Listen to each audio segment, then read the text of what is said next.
want something? Take it! That's yours tonight. You want it? You want it? Take it! Les 2 dernières années, Given away 15 j'ai cars. donné 15 voitures. 2 Hummers. 2 Hummer. Don't be jealous. Soyez pas jaloux. When you get 4 prophetesses in a room, you better get ready because an explosion is going to happen. Ouais, l'homme de Dieu s'est servi du drapeau pour prier pour lui, le drapeau de la Côte d'Ivoire qu'ils ont apporté ici aujourd'hui en ce service. Ouais, l'homme de Dieu l'a administré la prière aux traditions. Follow me, sheep. Follow me. Follow me.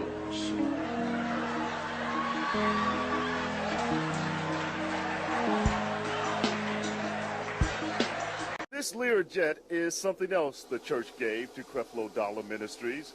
We were the first members of the media allowed on board for one of the Reverend's weekly trips to New York. I better walk on this money. Woo! Woo! Woo! Woo! Get some anointing. You put some up here. Woo! Man. Woo! Put some money. Put some anointing on this money. You put something up here. You put.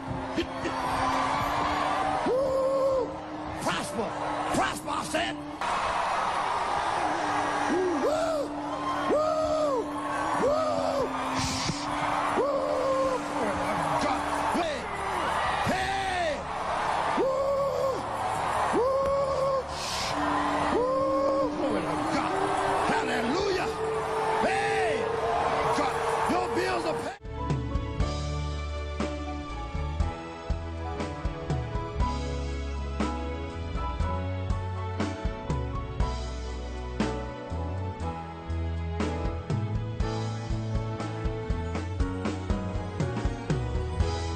Celebrate Jesus. Now, we are supposed to eat the bread, but they're going to eat special bread before they eat this. If Jesus can turn water into wine, fish into his body, huh?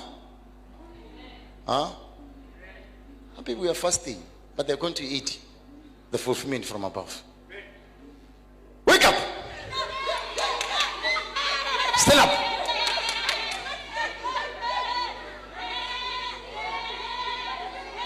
Stand up! Upright! Attention! Close your mouth.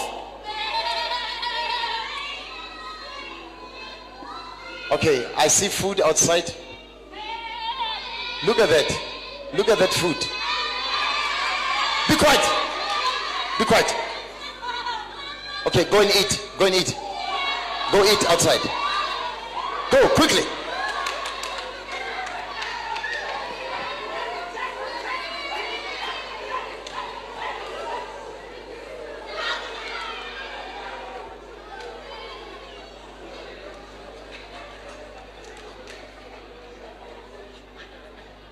Eat quickly.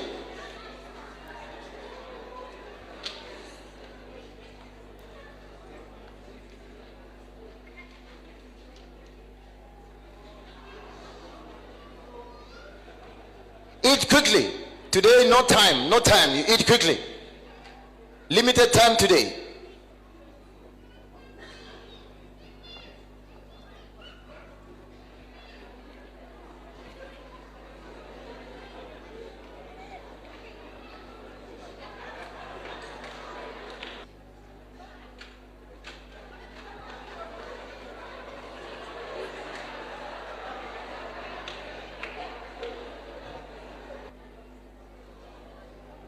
Will they die after this? Will we see death? Life. What do we call it? Life. This one eats a lot, eh?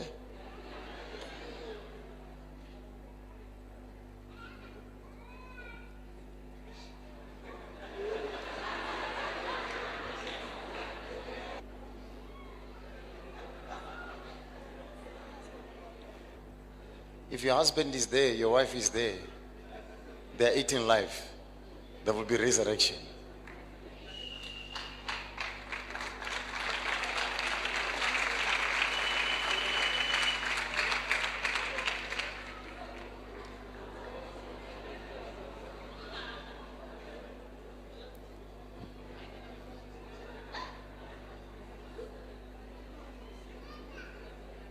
Look at the small one.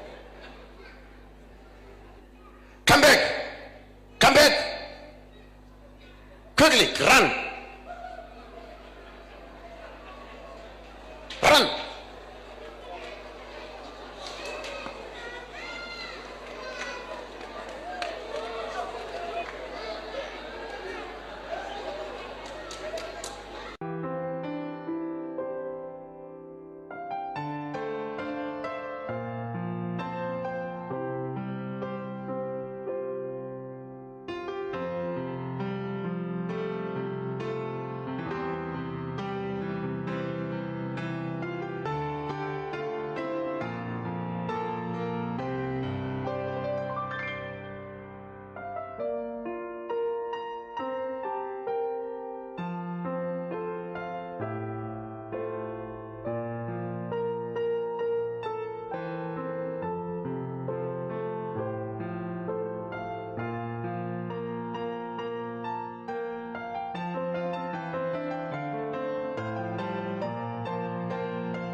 Self-deliverance, this will do it. Self-healing, self-blessing.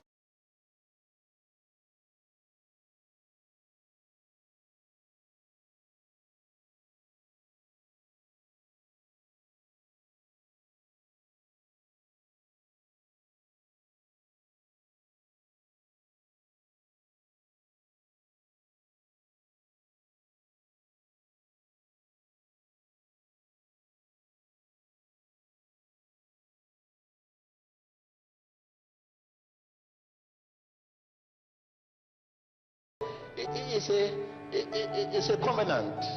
So when you are addicted to this, oh my God, people will come to you and ask for prayer.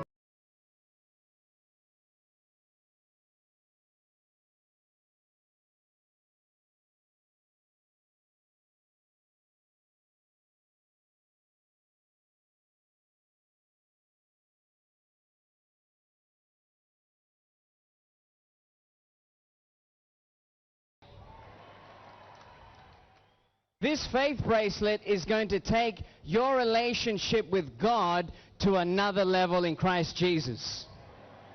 So that's the faith bracelet. I'm going to quickly demonstrate for you how it works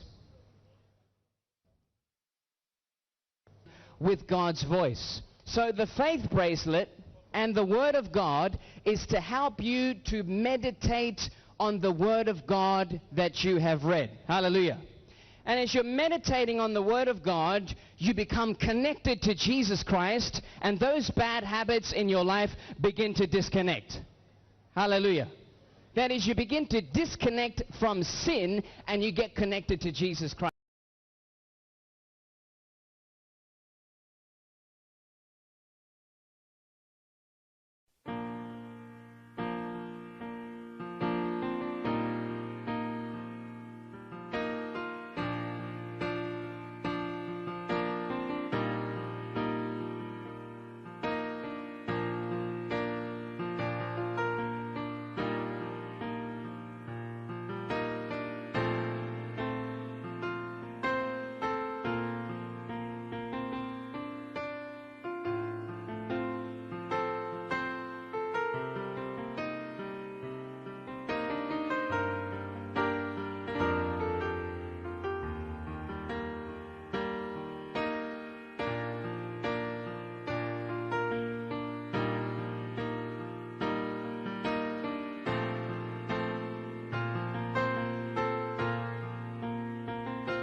La foi en Jésus, la foi en Dieu de Papa Florian. Je bénis le nom de Dieu de Papa Florian.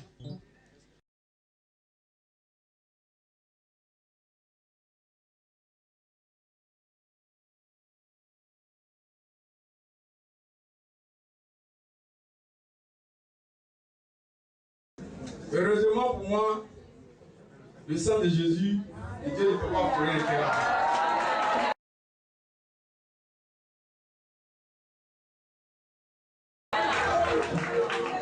Alors j'ai pris et j'ai bu. Quand j'ai bu un peu, je me suis assis. Je suis plus allé à la scène jusqu'à aujourd'hui. J'ai applaudi. Donc vraiment, Jésus est dans son sang.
Les fils d'Aaron, Nadab et Abihu, prirent chacun un brasier, ils mirent du feu et posèrent du parfum dessus, ce qu'il ne leur avait point ordonné.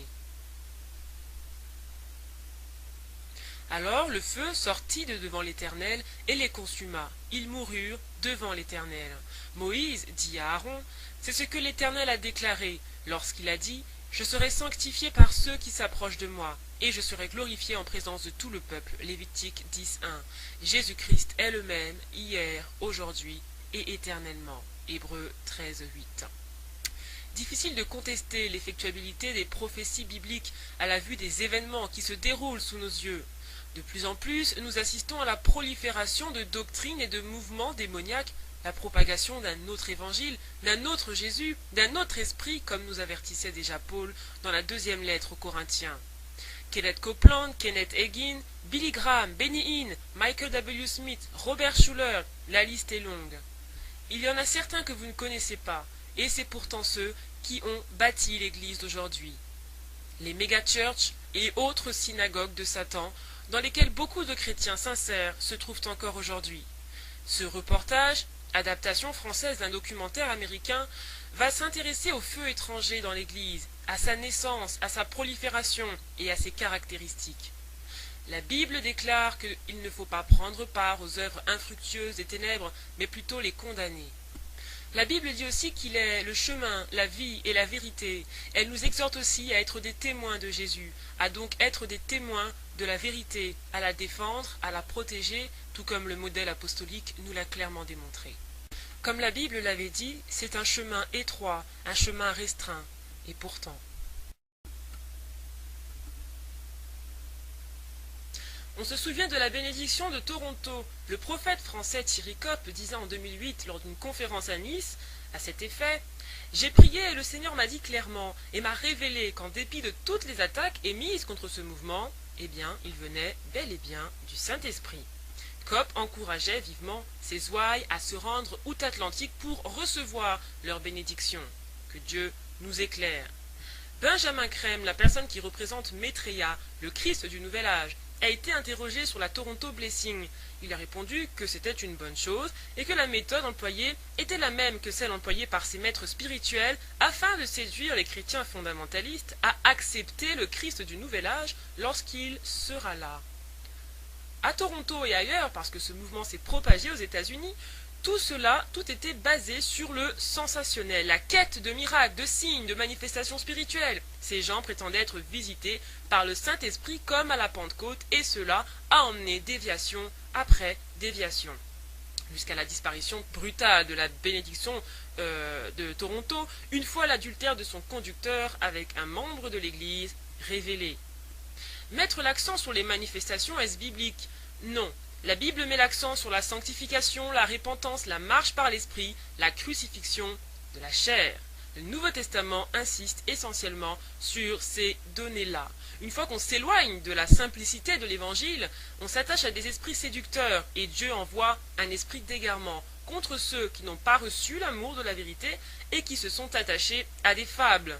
Cet esprit d'égarement a été purement manifeste à Toronto. D'ailleurs, si vous pensiez que les manifestations spirituelles étaient le seul fait des églises évangélistes, regardez plutôt.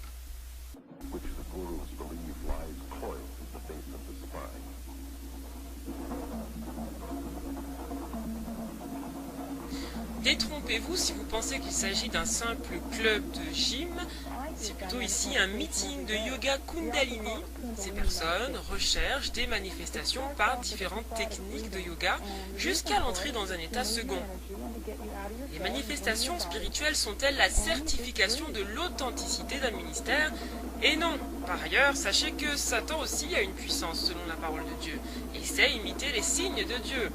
Rappelez-vous Jeannès et Jambres en Égypte, qui avaient été capables d'imiter plusieurs prodiges les uns après les autres, pourtant sous l'impulsion de Satan lui-même.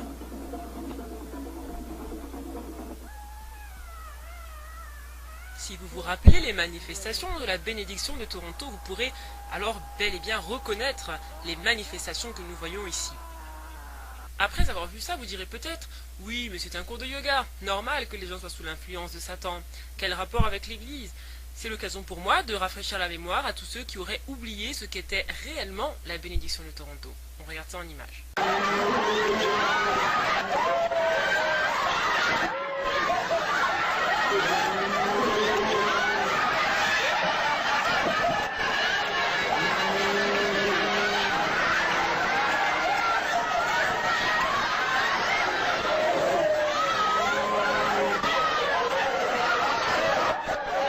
They think Toronto's something. Wait till they come to Boston.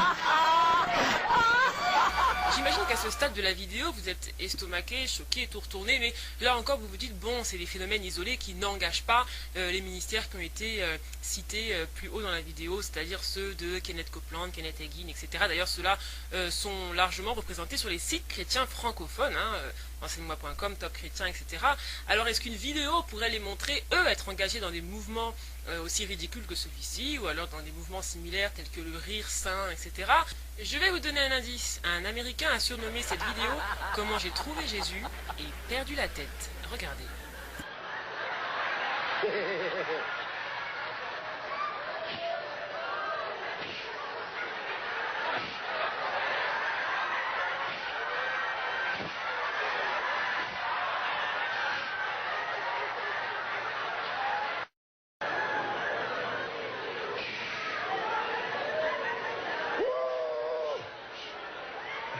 Drunk again!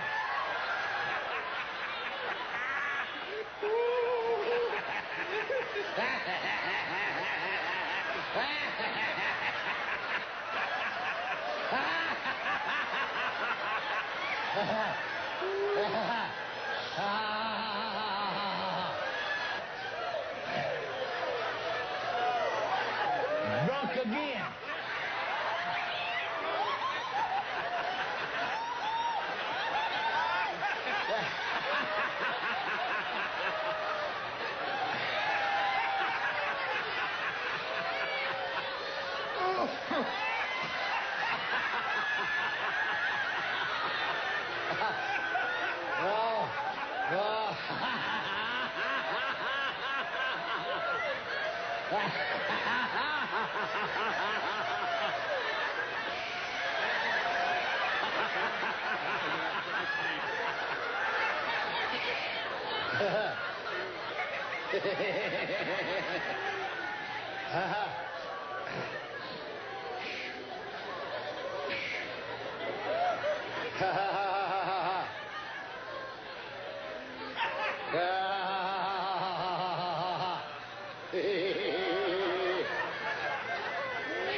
This is the first time we've had a full manifestation of that anointing.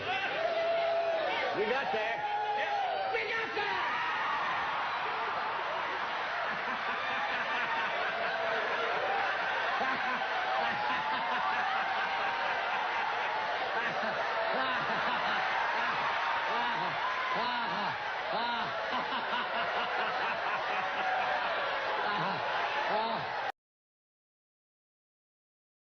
Ces vidéos sont là pour nous éclairer, le peuple de Dieu périt faute de connaissances. Si on avait pensé que les manifestations étaient donc le propre des églises évangéliques, on peut donc se rendre compte qu'un peu partout dans le monde, dans différentes religions, en Asie et d'autres religions païennes, on retrouve ces manifestations. D'ailleurs, le fait de tomber en arrière à une conférence n'est pas la preuve que celle-ci est orchestrée par Dieu. C'est un phénomène, comme on l'a vu, qui est également manifeste dans le yoga Kundalini et dans d'autres religions.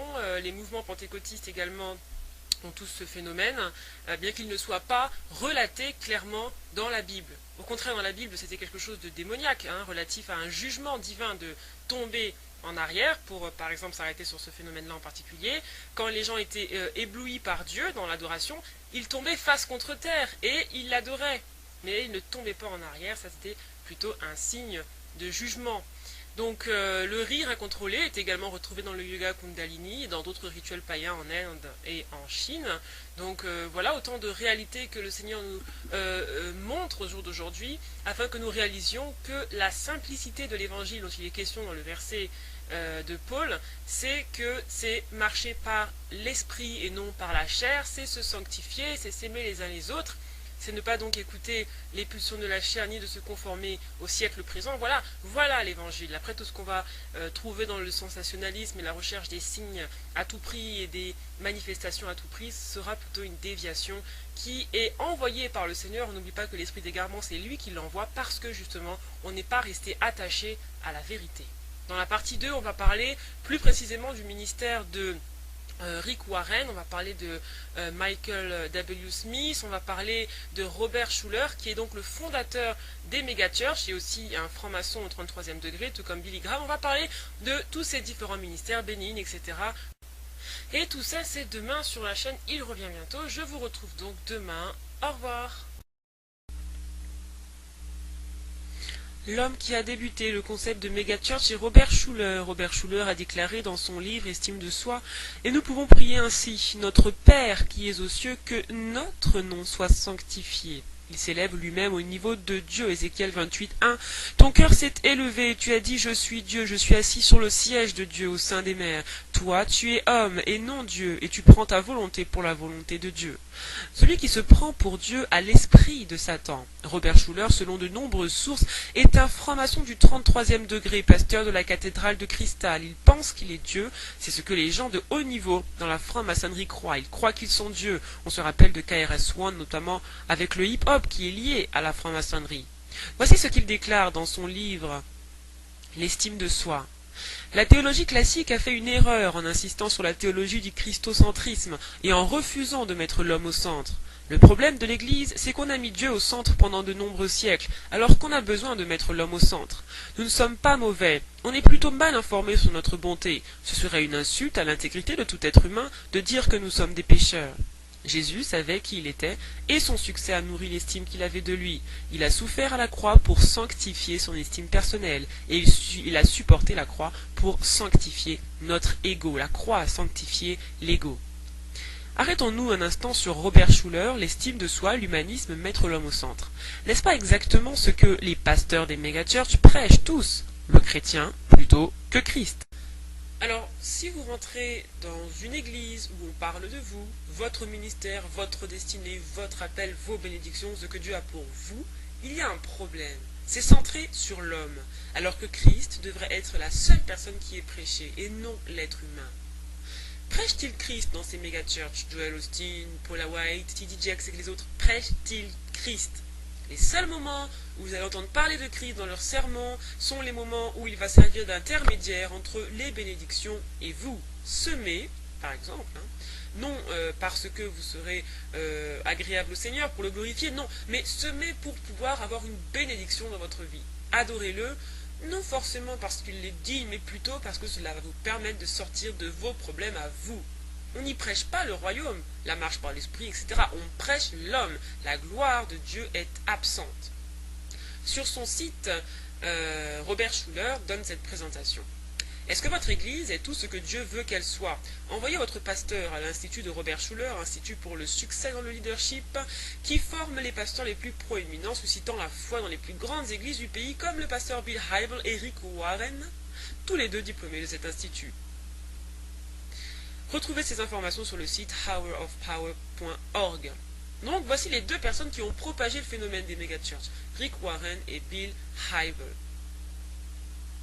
Robert Schuller a déclaré toujours dans son livre Self-Esteem à la page 17 « J'ai tout de suite été attiré par le pape Jean-Paul II, lorsque après son élection à la papauté, il a publié des discours qui appelaient à prêter attention aux besoins de reconnaissance de la dignité humaine en tant qu'enfant de Dieu. » Le pape a attiré l'attention donc sur ce besoin de reconnaissance. Selon Robert Schuller, ce n'est rien d'autre que l'estime de soi qu'il faut satisfaire. Ce besoin de reconnaissance nourrit l'estime de soi. Chaque personne a ici besoin de sentir son importance. Donc c'est ce qui va être prêché par Robert Schuller. Cela se retrouve-t-il dans l'évangile de Jésus-Christ, de la repentance et du salut? Oui ou non? Est-ce qu'on retrouve cette prédication sur l'estime de soi? Non. Il y a ici un glissement de Dieu à l'homme au centre. Donc Robert Schuller a encore déclaré « J'ai été le premier à introduire la croissance dans l'Église américaine. Et là, vous comprenez mieux mieux comment cette église américaine a connu cet essor, hein, à partir du moment où on a commencé à prêcher le chrétien, où on a commencé à lui faire du bien, à lui donner des discours mielleux, à favoriser l'estime qu'il devait avoir de lui. C'est ce qu'on retrouve dans tous les livres. L'estime de soi, on le retrouve dans les livres de T.D. Jakes, de Juanita Bynum, de Paul Hawaii et des autres grands télévangélistes. L'estime de soi.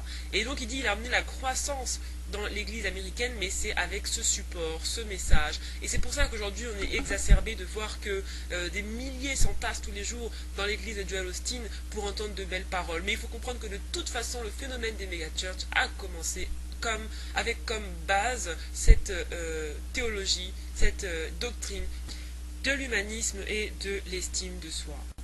Et aujourd'hui, force est de constater que Rick Warren et Bill Hybels sont allés si loin qu'il est difficile de garder en tête les principes fondamentaux du christianisme.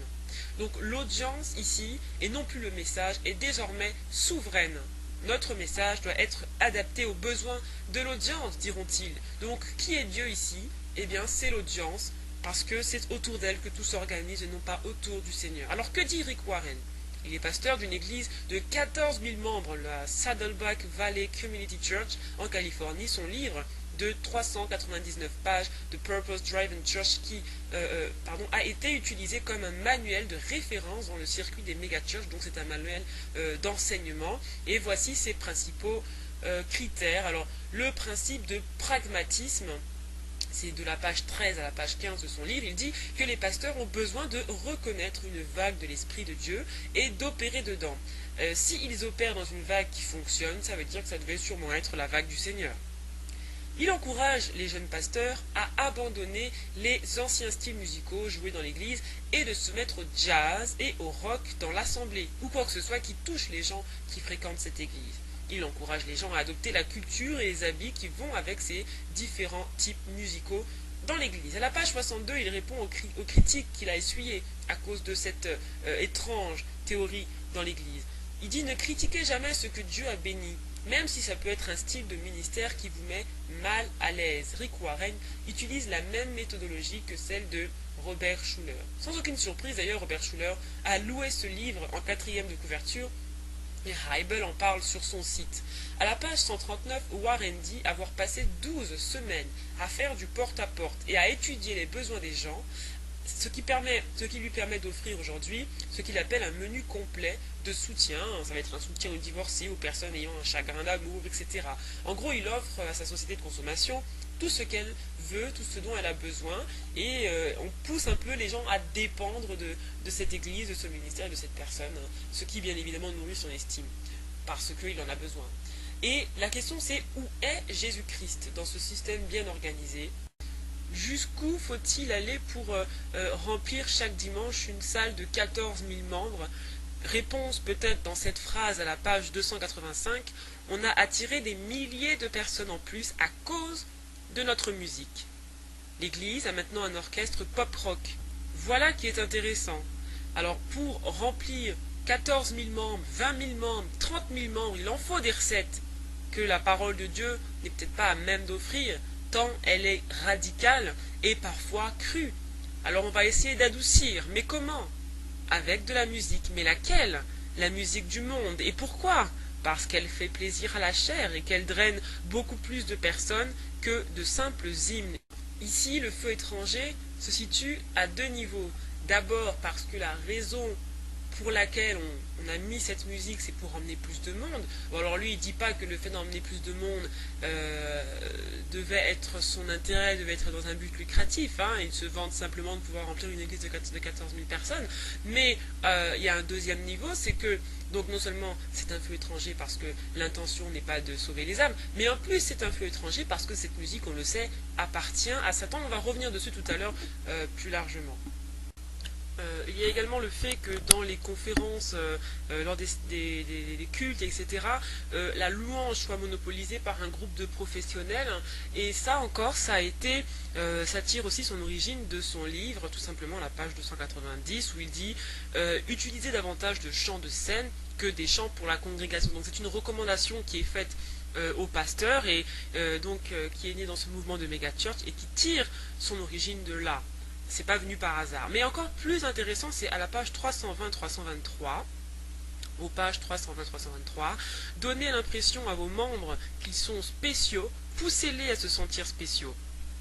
Ça, c'est, on se retrouve directement en plein Joel Osteen. Vous êtes des champions, vous êtes des héros, vous êtes des conquérants, il y a un merveilleux plan pour votre vie, tout va bien se passer, vous êtes bénis, etc. Donc là encore, Joel Osteen est un fidèle observateur de ce Purpose Driven Church, tout comme Paula White, hein, qui vous aidera toujours à vous sentir mieux au niveau de l'estime personnelle. Donc en gros, le succès de